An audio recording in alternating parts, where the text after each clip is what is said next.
Welcome everyone. We are together again for the Compassionate Self-Care program, and I am delighted to welcome my colleagues in crime, Annie Holcomb and Shez Scott, and to invite all of you to take a moment now to just land in your bodies. We're going to go on an adventure in this class, an adventure of getting to know ourselves and where we live in this beautiful body, this temple that we are. So just becoming aware of your feet on the ground, having a sense of landing. And for those of you who are familiar with doing a body check-in, how are you feeling right now? What sensations are there? You sort of scan down your head and feel into the muscles and the joints. Have a sense of scanning down the body. How am I in this moment? What can I feel? And as you just welcome what's here in the body, the sensations, notice what's calling your attention. And if there's willingness for you to ask your attention to rest back towards the back of the body. So you have a sense of not stretching your energy out in front of you or to all the things you've been thinking before you joined us. Just resting your energy now back into the body and towards the back of the body. So you have a sense of landing.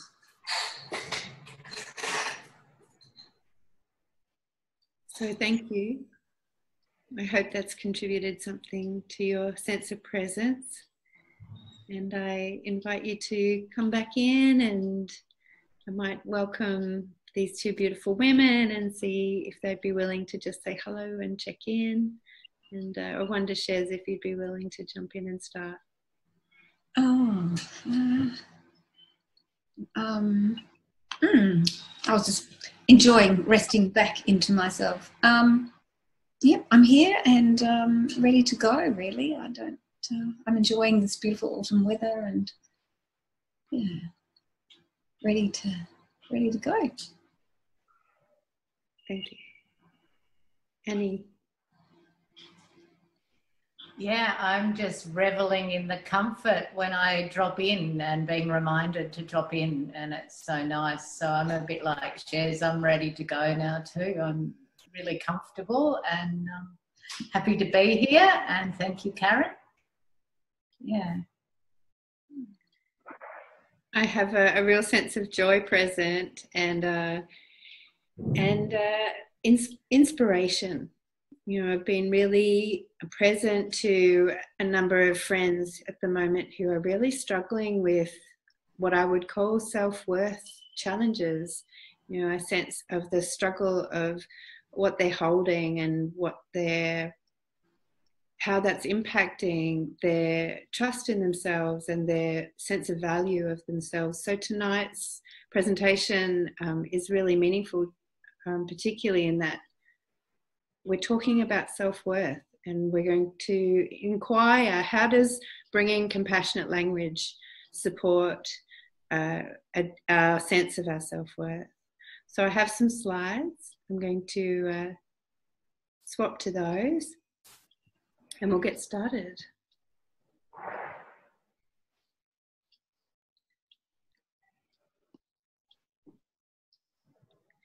So tonight we're at class 5, and if you would like to, there's a recording of last week's class 4, on YouTube.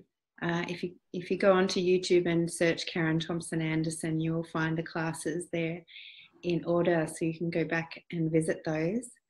And tonight we're, as I said, looking at self-worth.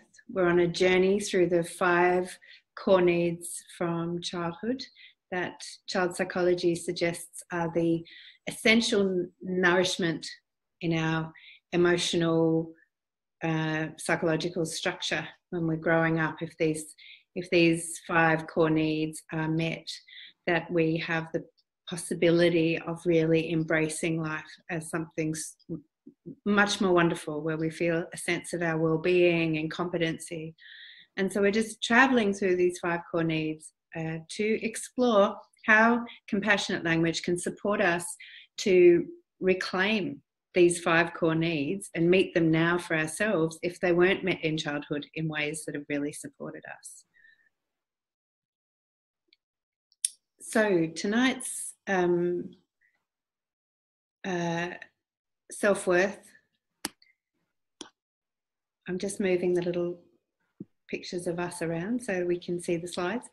The dictionary says that self-worth is the sense of one's own value or worth. And what I've named it for myself as the sense of trust that we're always enough and that we are valuable simply for being ourselves.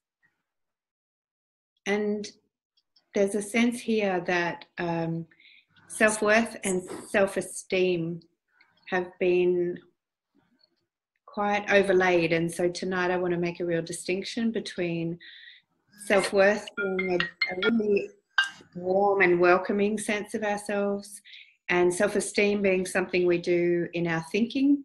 And so we'll go to the next slide here, which will help me to express that. So you might remember that back in the introduction webinar that we did before the classes started, that we did a presentation about the matrix of self-care. And I went through these 4 quadrants. In the bottom 2 quadrants, there's the rebel and the martyr. We gave them fun names. And we talked about how when we're in judgment and when we're talking to ourselves judgmentally, how it can cause parts of us to be in argument with ourselves, so that we can tend to respond or even just react in a real rebellion against ourselves, and also that we can get caught up in stories of how really when we choose well for ourselves, how we can start to build a self-esteem. So that's looking at this bad and good dichotomy.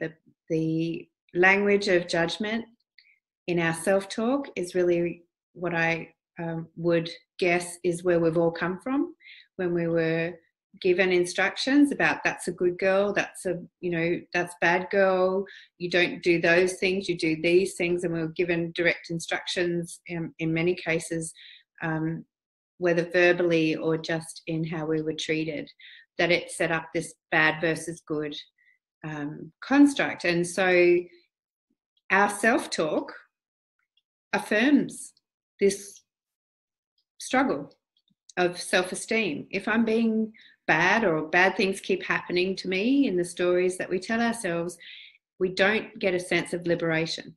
And if we're perhaps telling ourselves good stories, that might work for a little while. I'm doing really great, I've got all my ducks in a row, things are really fantastic, I'm a good person. That can work for a little while, and it's quite, there's nothing wrong or bad about being self-acknowledging.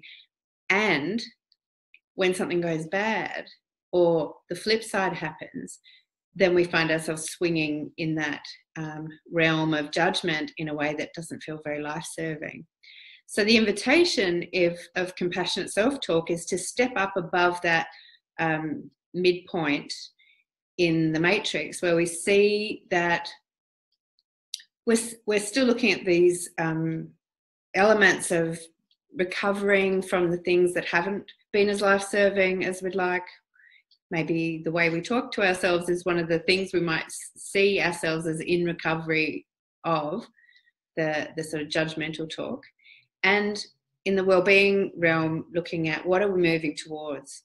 How can we celebrate ourselves, affirm ourselves, and really enjoy the process of our growth and our learning? So what that sort of breaks down to is this conversation between the self-esteem that we are programmed to want to seek for, the good and good, to get more good in our self perception, and to minimize the bad in our self-perception, in that self-talk, and to recognize that's where we've come from, and to be conscious of shifting that into that more compassionate self-talk that will support the sense of self-worth. So compassionate talking to ourselves, we're more likely to want to mourn when things don't go as we'd like, because it wasn't as life-serving as we would have enjoyed, but our fundamental sense of ourselves being worthy isn't impacted.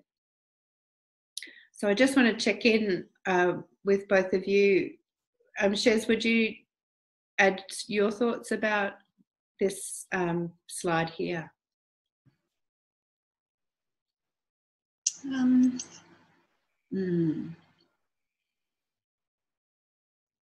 Yeah, what comes to me is that with compassionate self-talk, there's a sense of acceptance and warmth towards myself, that I am a worthy human being, and perhaps what I did or didn't do didn't go the way I wanted.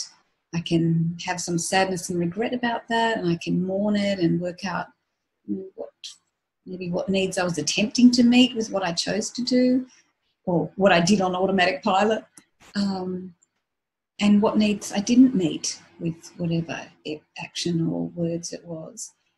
Whereas when I'm in this judgmental self-talk, then I'm a bad person, or I'm a really good person. And there's a little experience that comes to mind of when I was a very small child, about 4 or 5. I copied my older male cousins who were letting go of a trapeze swing and landing on their feet, and I had to go and landed flat on my back. And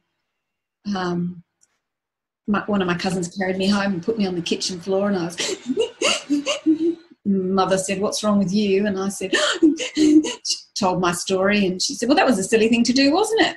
And that very same phrase came back to me the other day after I had done something and I'd made a choice. And it was wonderful to be able to see it. Go, aha, that one. Hello, you. I know that voice. And to be able to then bring some compassionate self-talk, some empathy for how I was feeling about that decision, rather than staying in this I'm a silly Billy place. Yeah, thank you. I appreciate so much the turning it to the personal stories, because I'm sure that this is so personal for so many people, and that we've all been spoken to in ways that we've even been given the language in our heads of how to talk to ourselves when we don't meet the expectations that we're holding. So, I'm recollecting ways that my mum and dad did things to encourage me to learn in ways that weren't very supportive of me and my self-worth. So I'm really moved. Thank you. And for you, what comes up? Oh, sorry. No, jump in. What were you saying, Shiv? We grew up in that binary language culture of it's right or wrong, or it's good or it's bad, or you're right or you're stupid, or they were doing the best they could at the time. And we now, with this compassionate language, we have another way of relating to ourselves, and it's exciting. Yeah, thank you. Yeah, I really do acknowledge that the value of what was given to me was a way of looking at the world and treating myself that has put me on a path to be here. So I'm really grateful for where I've come from too.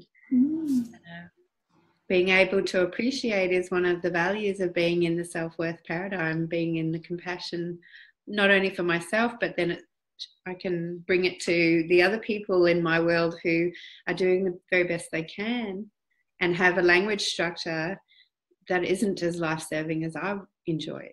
And so, yes, it is a revolution. I truly believe that. Yeah, thank you. Annie?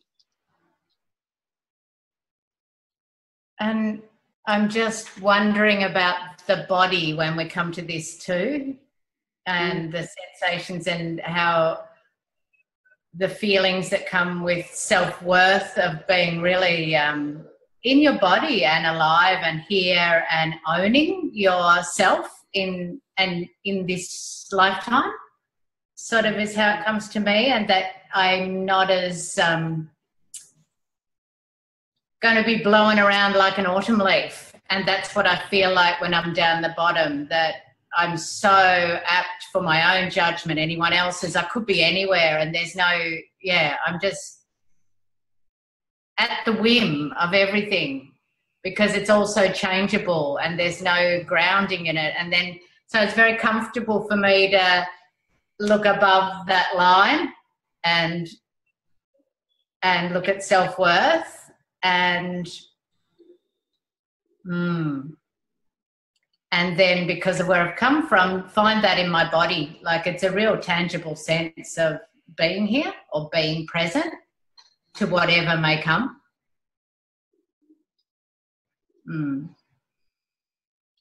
Yeah, thank you. The landing back in the body is really the remembering of our worth, because in the sensations and in the experience of being in the body, the stories settle down, the judgmental ideas can settle down as we bring our resonance back and our gentleness back. And just by choosing to bring that more compassionate consciousness and couple it with landing back in the body, the vibration changes and the perceptions change, and actually what we start to talk to ourselves about can feel more warm and more hopeful. And I really see the companionship between the real body mindfulness and the way that we dialogue with ourselves, and that the two together bring us into a state of presence with ourselves where we're really here and we really can be quite comfortable being here, even when there's things going on that aren't as we might like. So there's a relief and a gratitude for bringing the body as central to our experience of self-worth. So I wanted to liken, or go back to this previous slide and liken self-worth to sunshine, and that there's this sense in me that the sun is always shining, even when the clouds are there, and that the sun has a warmth to it. And that, so I've said something here, self-worth to me is like the sunshine and warmth of self-respect. And even as I say that, I can feel a sigh of relief.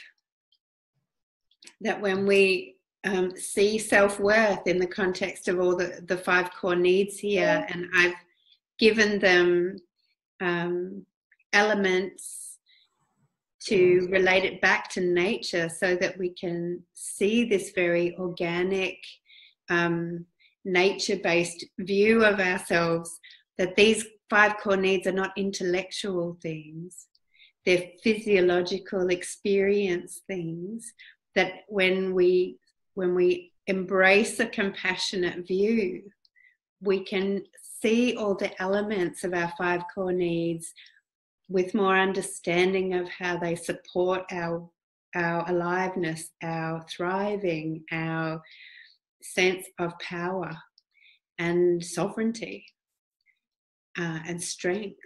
So it's not that it's a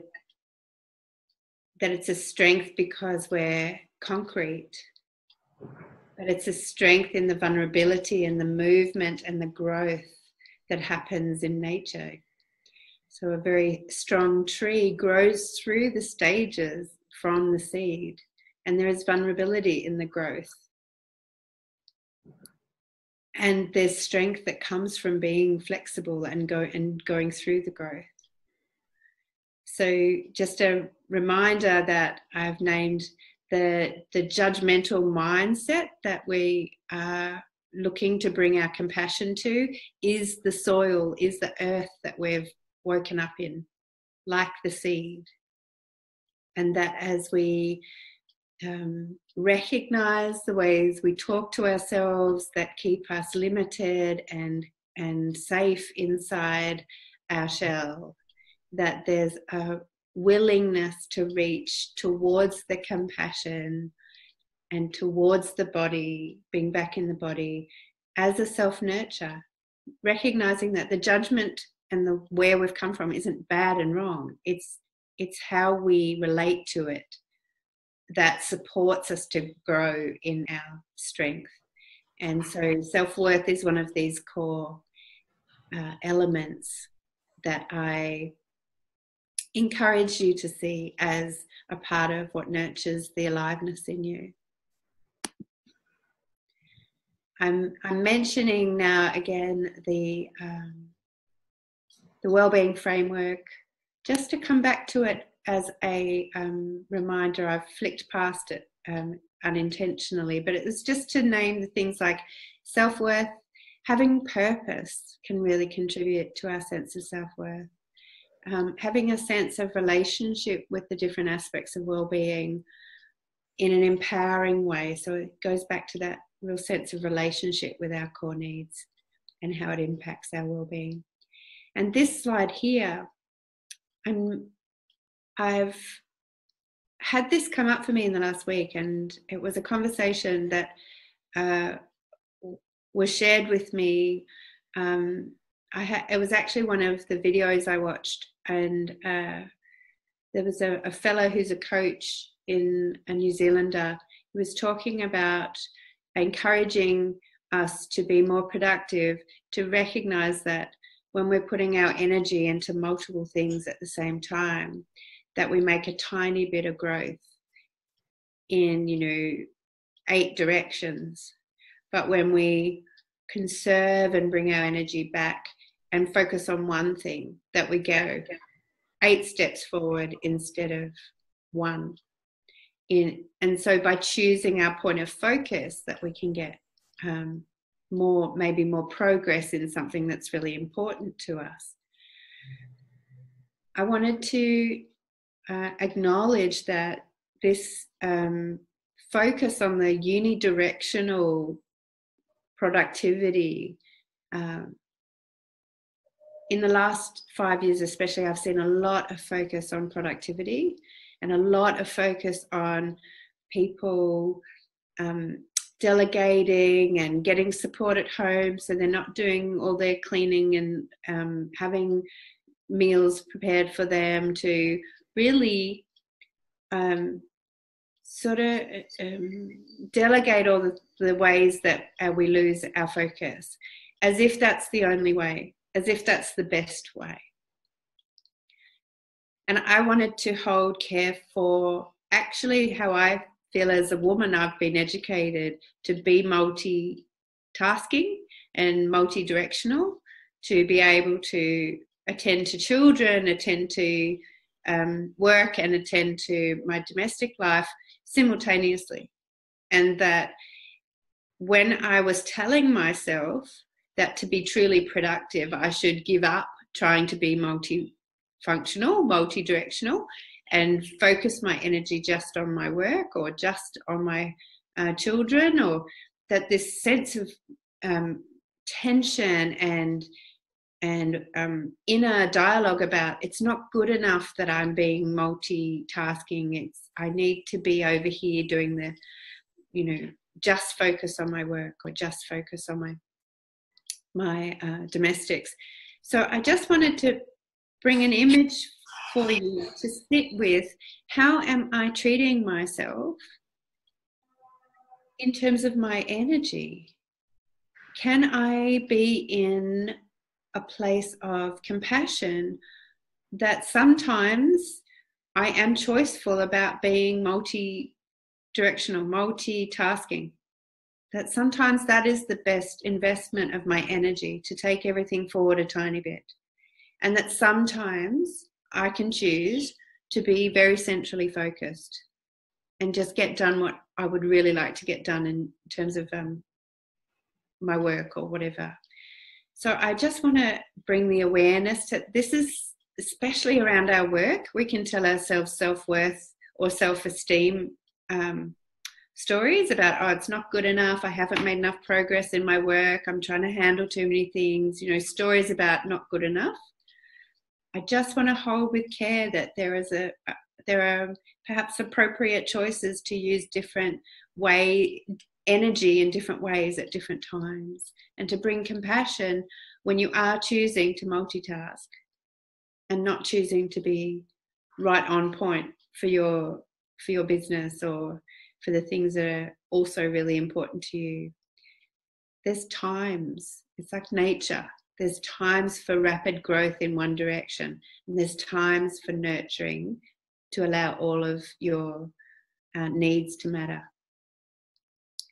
So, Annie, is there anything you want to say to this particular slide? What comes up for you? What was coming for me was then that, well, there's the sense of doing, that our energy's for doing, but then I was thinking of all the other ways our energy gets expended. And I know we've talked in the last week about having personal people in our lives who are needing energy, or situations where we've got to really actually unidirectional, forget about our work, our domestics, or whatever, give energy to a certain place. And that if it's made from that choiceful place rather than what we also talked about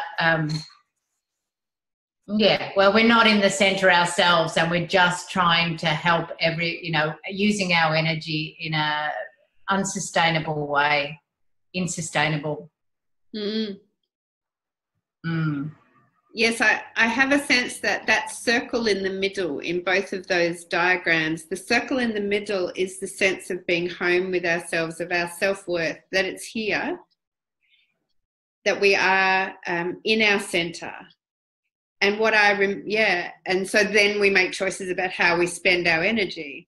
But what I'm remembering that conversation too, and what I can imagine in terms of the diagram is that the little circle in the middle sort of evaporates, or it shrinks down to this tiny dot, and then where all our energy is outside ourselves.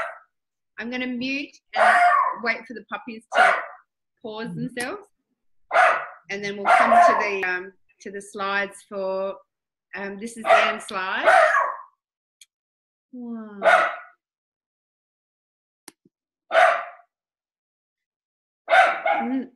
I feel sad that I've been not able to mute as quickly as I would have liked.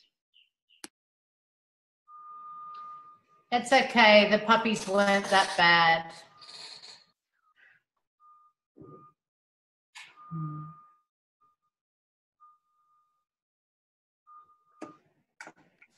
Okay.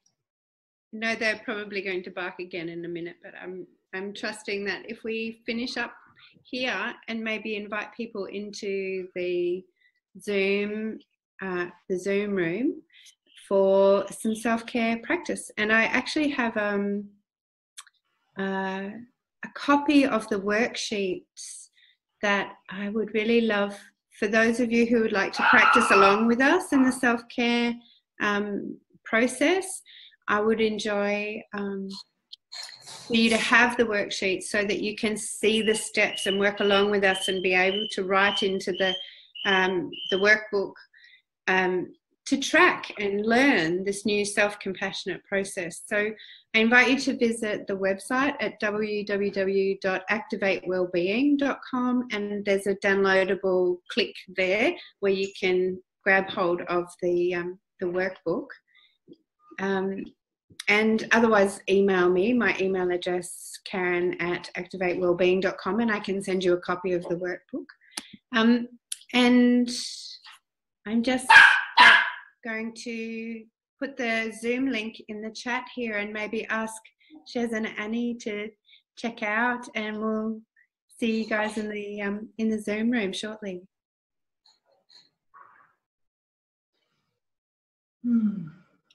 Self-worth, such a juicy topic. So I'm looking forward to heading to the Zoom room to discuss it. Yeah.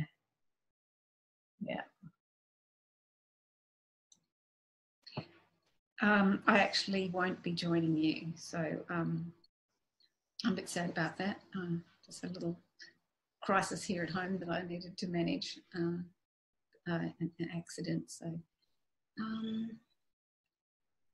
yeah, I look forward to hearing from one or other of you about, how the discussion goes. And I did enjoy I just want to celebrate the clarity of the slides. Thank you. So I'll read out the Zoom room link because I've realised that it may not show up in the recording tonight. So you're right, it won't show up in the chat. Zoom.us /I/823873681. You might want to do that again, maybe. Yeah. So I'm going to read the numbers out again. And this is if you already have Zoom, just to open up Zoom and put this meeting ID into Zoom. 823-873-688. That's 681. Yes. And what's the bit that goes before the numbers? So the numbers are 823-873-681. And what goes before that? And it goes, if you put in www.zoom.us/I/ and then the number. So that'll actually take you to that's the actual web address. So there's like a // after the US and after the I. Yes. Good. Yes. Thank you.